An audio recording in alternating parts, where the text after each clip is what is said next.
Well, g'day viewers, welcome to Fly's Outback Adventures. Today's episode is going to be not so much about my travels and where I'm going and so forth, like I usually do. It's going to be a little bit about the car and a few more modifications I'm about to do. Currently on the Murray River near Yarrawonga, about to head down to Albury-Wodonga. And while I'm there, I'll be getting a dyno tune on the car. That way I get a baseline. Then from there I'm heading down to Melbourne, and I forgot the name of the buddy of the mob down there, but I remember he's Troy. I think it's called Oakley, but I'll get the details of that before I edit this. And I'm going to change the dump pipe from the 2.5 inch, which is the standard dump pipe from the turbo, to 3 inch, and the crossover, which is a 2 inch crush bend pipe to a 2.5 inch mandrel bend. Then I'll put it back on the dyno and have a bit of a look. I'm not going to touch the turbo or anything. The intention of this is I want to do these things prior to when I can afford to do it at a later point in time, put in a Super 54 turbo from Quadstar in the States. And after speaking with the guy, Troy, down there in Melbourne, his thoughts is to put a V-band just behind the turbo, so that way when we put the turbo in place, we can then, excuse the car going past, we can then simply put the new turbo on, minimal modifications to the dump pipe, and basically just a swap of turbo and go type thing. But so that's what the idea was for. But after I do that mod, I'll be going back up to Wodonga as it's getting close to winter, and I'll be heading north for the winter as usual. So I'll go into Wodonga, back to the turbo place, the dyno place, sorry about that, and put a second run on the dyno, so I can actually see it before and after, just with the dump pipe modifications and the crossover pipe modifications. G'day guys, here I am at TC Oakley in Melbourne. I've already done my before dyno fucking test, so I know what my power figures, torque figures, so forth are. Speaking with Troy, he's on a lunch break at the moment, so I can walk around the car without disturbing him. What we're doing now, we're just replacing the dump pipe, and if I move it around there, you can see dump pipe is disconnected, right, and there's back the turbo. And we're going to do that there. It's going to be a bit of a time consumer. We're changing from the 3 inch dump pipe to 2.5 inch dump pipe to a 3 inch dump pipe down through their mandrel bend. It'll be wrapped with the with the exhaust wrap that you get done. And I'm also going to get rid of the 2 inch crush bend crossover and go to a 2.5 inch mandrel bend on the crossover pipe as well. So we're at that stage there. As Troy gets to progress further on the work and everything else, then he puts it up on the hoist. I'll come back in and see if I can get footage on the underside so we can see what we're doing there, and I'll progressively just come in and do short videos and stitch it all together, and try to keep out of Troy's way, because otherwise he'll get annoyed with me and I can't go into his workshop and do it. So anyway, this is the first part there. We're finally getting this done, and once it's all done, and I'll give you the finished video so you can see the finished product, right, and everything else there, and then I'll be able to have this up. I've taken a picture of his sign at the front of his premises, so you can see where it is, phone number and everything else. I'll stitch that into the video as well, and that way there we can let the 6.5 community, because this is predominantly, even though it's on my YouTube, predominantly for the 6.5 community in the various Facebook forums, and it'll enable people in Victoria to know where they can go to start to get some more modifications done, because in WA we got Cummins Customs and Brad there, fantastic fucking mechanic, really nice bloke, and he does the conversions, does a whole heap of stuff there. So we've got a community there, we've got our backup there with Brad. If we can find another one over here in the eastern states, I know a mechanic who does a lot of stuff in the far north of Queensland, but that's usually 1,500 kilometres. That's 1,500 kilometres from Brisbane, usually out of the way of most people here. So if I can find places along the way on the east coast of my travels, right, I'll try and post them, let people know so we can start to get a national network of mechanics around the place that are prepared to work on these, do modifications that we want, and enable our 6.5 community to be able to go in confidence to a workshop and say, yes, I can get this done, it's going to cost me X amount of dollars. Anyway, stay tuned, more to come. Well, g'day viewers. As promised, I've dropped in a little bit later on. Troy's been busy working away like a busy little beaver. Thank you very much, Troy, by the way. I've got the dog pipe here. Now, what I want to show here to the viewers is a lot of people made comment about the condition of the pipe. If it's mild steel, which is what my old pipe was, my old dump pipe was, the condition often they say it rusted underneath the exhaust rack. Let me show you. Well, there it is there. As you can see where it's been had to go at with cutting at different places. That's the condition of the pipe, the dump pipe. No rust, a little bit of dirt, but that's it there. So there you go. Now if I walk over here, I'll sneak over here and we'll have a quick look. You'll see where he's using T304 stainless. He's starting to tack it together. There's some pieces further down underneath there.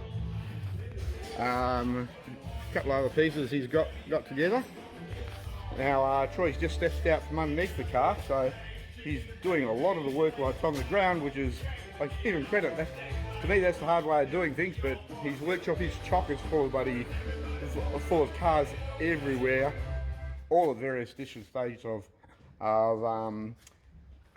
different stages of getting things done to them, and all of them waiting on parts, mostly from overseas. He does a lot of engine swaps here. You know, like I've got a 6.5 diesel in a Nissan Patrol. He does LS swaps into Patrols. He does what's that Ford 6 cylinder, the Barra swaps. He does, you name it, he does it. And they even do European engine swaps into various cars that they don't belong with as well. So quite an inventive little buddy workshop. Well, g'day viewers. Here we are. I'm just sticking my head underneath there, seeing what Troy's doing, and he's further along than I thought. I'm trying not to shine the light in his face, and he's being very patient man. As you can see, there's the pipe. It's disappearing up through there. If I move over to where his hand is, I don't know whether I can see anything, but better there. No, oh no, I'll just move the camera around and fucking around you. So I think so. You just see, he's a lot further up than I thought he'd be, because very limited space, and sitting there sliding on his back underneath here. And oh, mate, I tell you what, I give him full credit. So there we go. Bit more. Talking here, we're towards the end of the day, and Phil was talking about Phil a minute ago.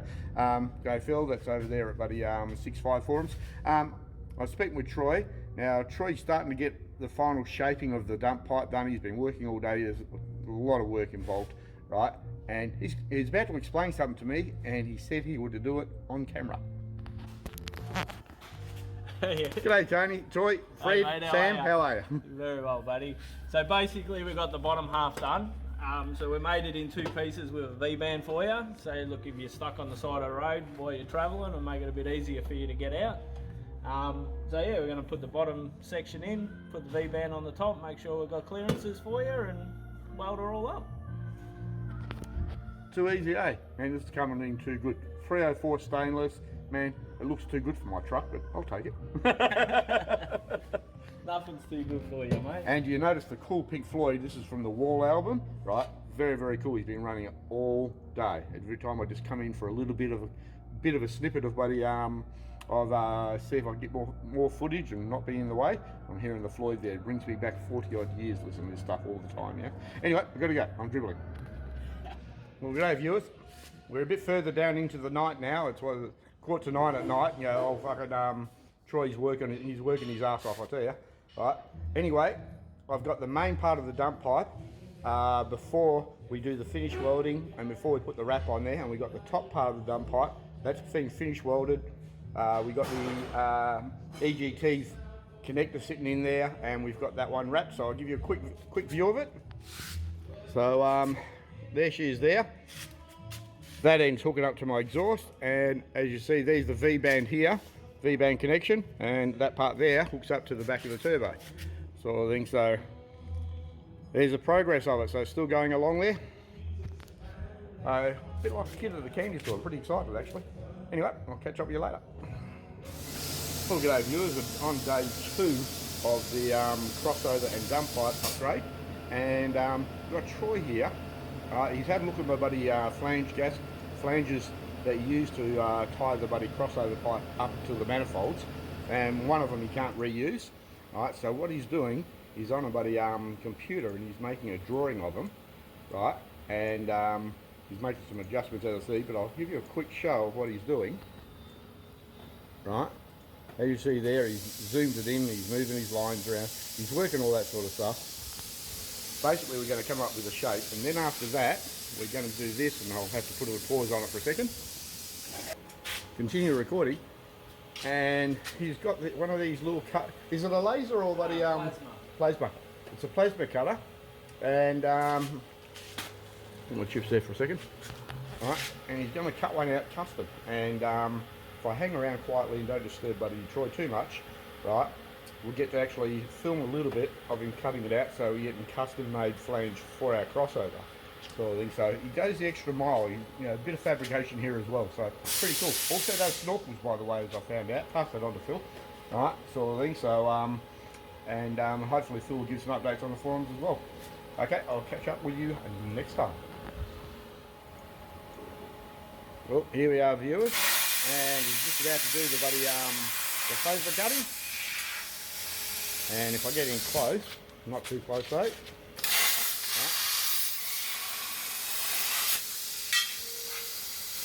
There we go, look at this.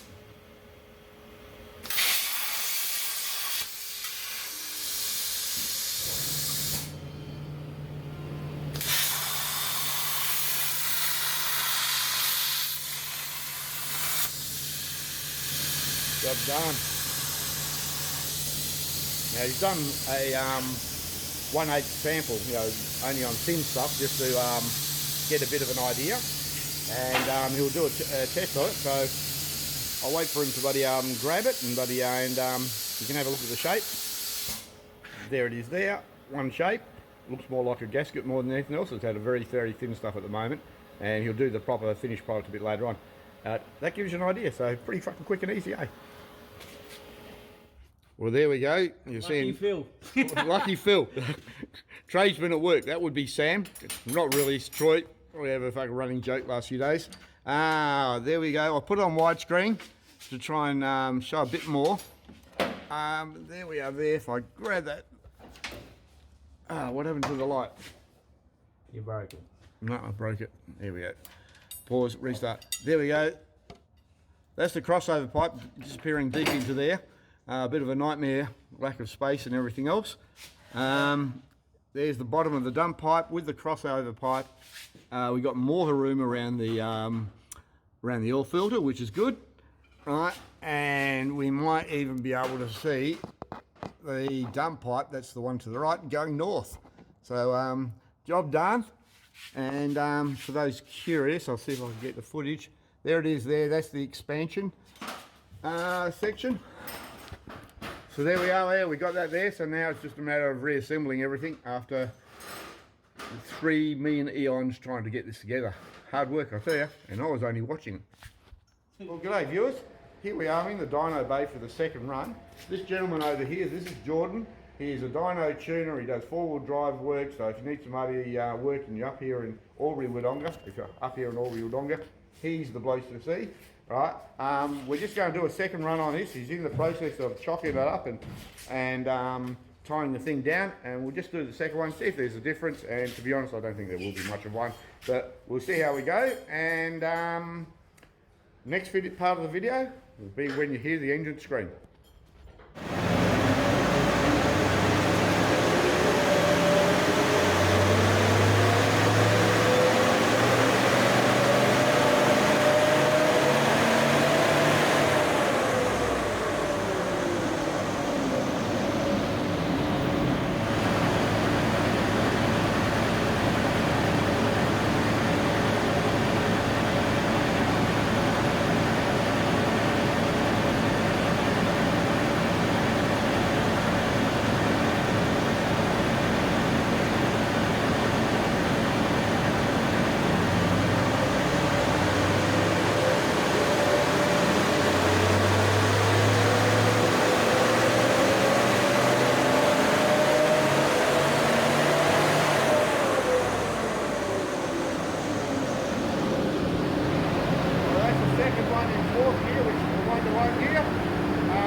Well, on this graph here, you can see the peak torque ranging from 556, 551 and 553. What I didn't show is the other graph, which is the one without the lid on the airbox, which was 566, 10 Newton meters more. Just keep that in mind for a minute. Now, as you can see by the three colours of the curves there, these are showing before and after photos, and I can't see on the editing which one this is because I've got the screen too small, being a dickhead. But the red, yellow and green indicate which ones, and you can look at the headings to work it out. Basically, there is no difference at all in torque output from before the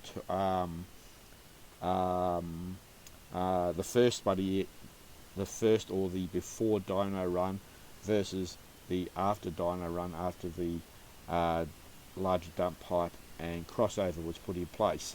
What you do see, where I've circled it in that middle section there, is a change of air fuel ratio, and that there went from about 27 to 1 up in the higher revs. I think that's about 2800 RPM or something, right, down to about 25. So it gave a little bit more, right, or 30 down to 25 I should say on this one.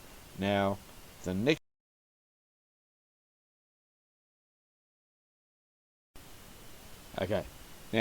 graph, you'll see a white line. Now this is my fourth gear run with my third gear run post dump pipe upgrade, and you'll see that the white line being the fifth gear run, you'll see it drops significantly in torque, but it's flatter and it goes longer in, and it actually crosses over right at 2800 RPM or something. Not that I'm up that high very often, but it's interesting.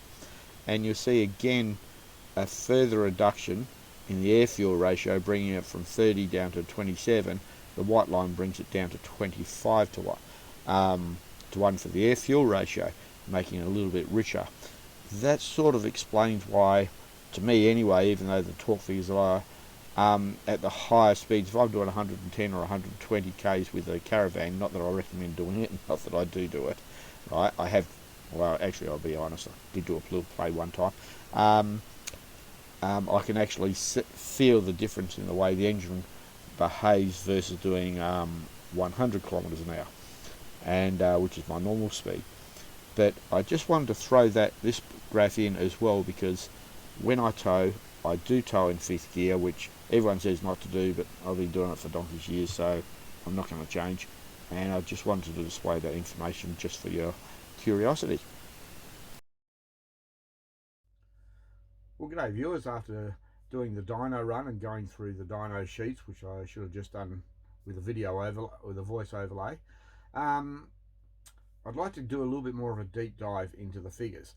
Now, you see I've got a map of Australia, and I'm looking at my image, so I'm assuming it's going to be back to front. That's where I'll put up a couple of bloody printouts of information that I found. Now, when we buy a car, we always talk that it's got 300 kilowatts and 600 Newton meters of torque or something like that. Now, they're always quoted at the flywheel, and what actually happens at the bloody at the wheels is a different number altogether, and that's because it takes a certain amount of horsepower to operate the gearbox, and prop shaft, diff, tires, rotate, all those things takes horsepower to do that. So you get a lesser figure there. For example, you might have 400 horsepower quoted as what the engine is, but you might only get 350 or 300 or something there, and you're going, well geez, that's not what the manufacturer quotes. That's just your drive line loss on your wheel loss. Now with my car, I've had to look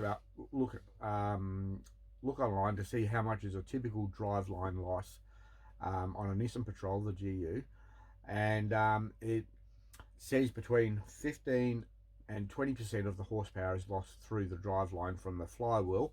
I don't know why I'm losing my hands, I can't see the fucking hands on here.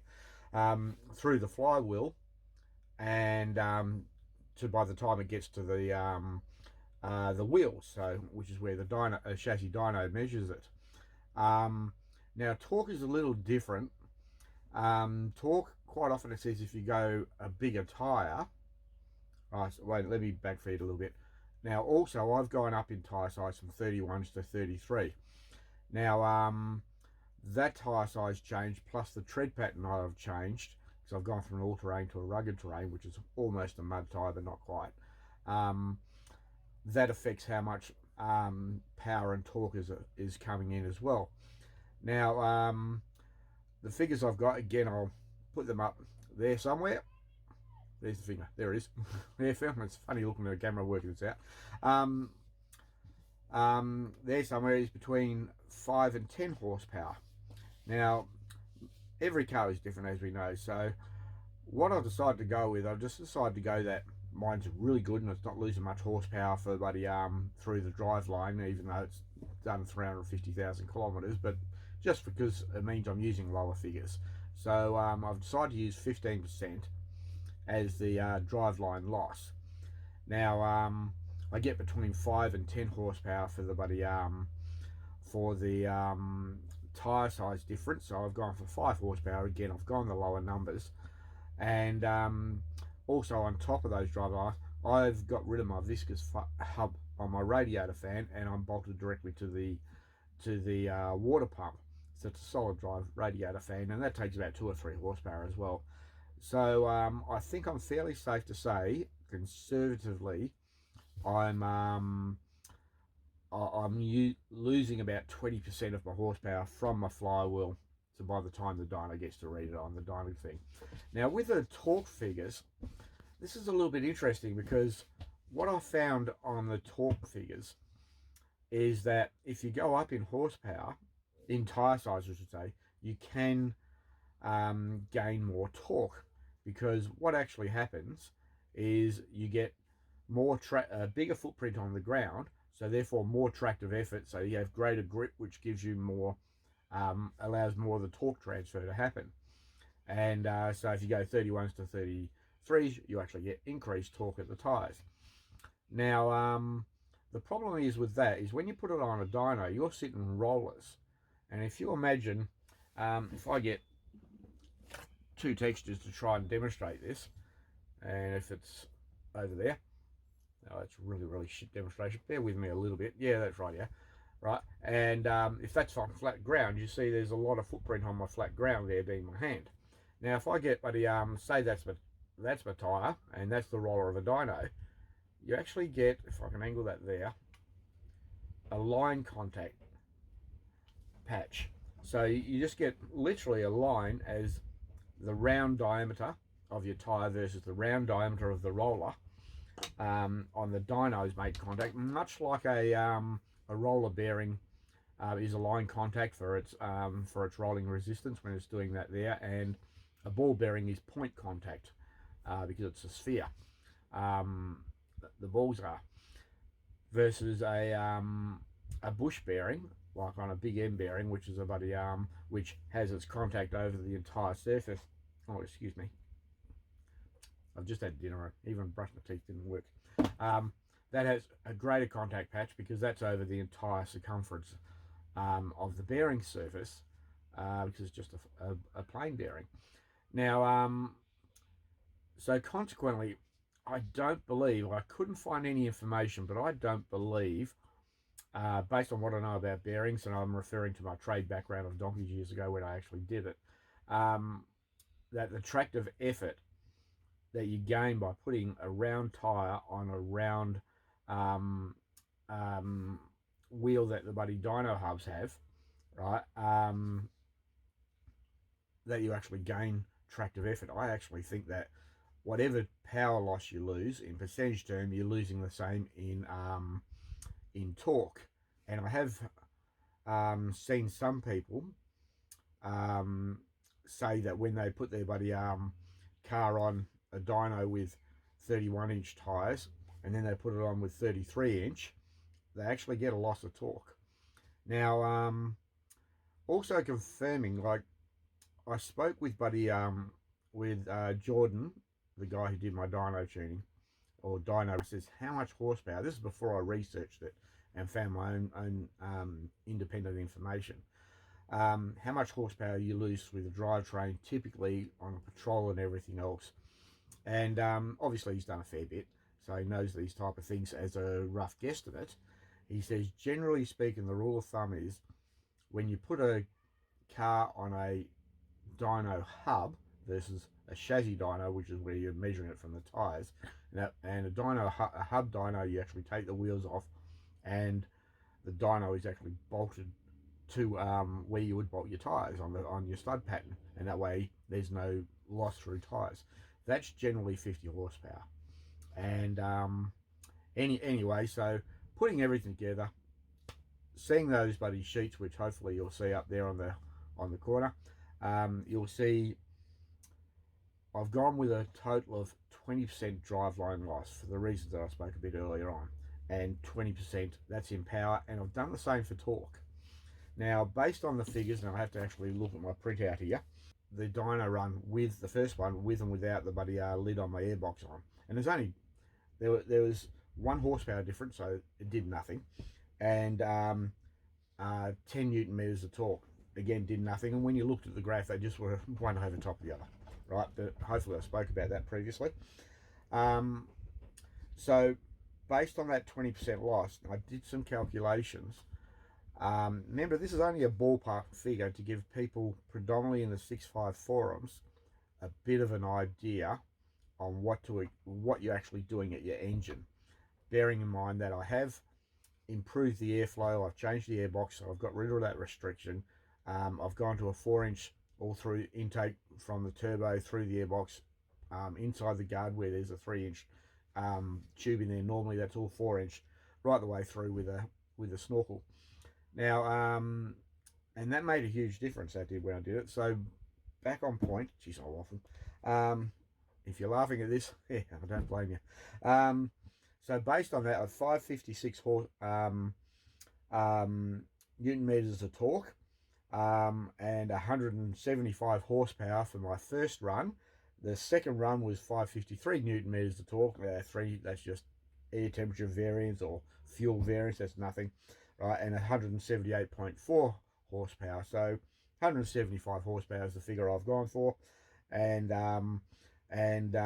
because I had, without the airbox, 566 newton meters of torque and 556, I've splitted that in the middle and just gone 560 just to try to get ballparks. So flywheel horsepower, according to my calcs, is 220 horsepower, and the maximum horsepower on this is about 2,500 revs. It's got the exact revs, but neither here or there. Maximum torque was at 1969 revs, and I'm looking at this graph, reading it off, by the way, when you see me looking away from the screen. 1969 revs, and so I've gone for 560 because it's halfway between my top and bottom readings that I got on the various dyno runs. I've done about 5 runs on there in total between the two the before and after run. So to get that figures, 220 horsepower and 700 newton meters of torque. Depending if you go for the high run, it's about 708. If you go right down for the low, it's 698. So 700 newton meters of torque. That gives you a bit of an idea of what you've done.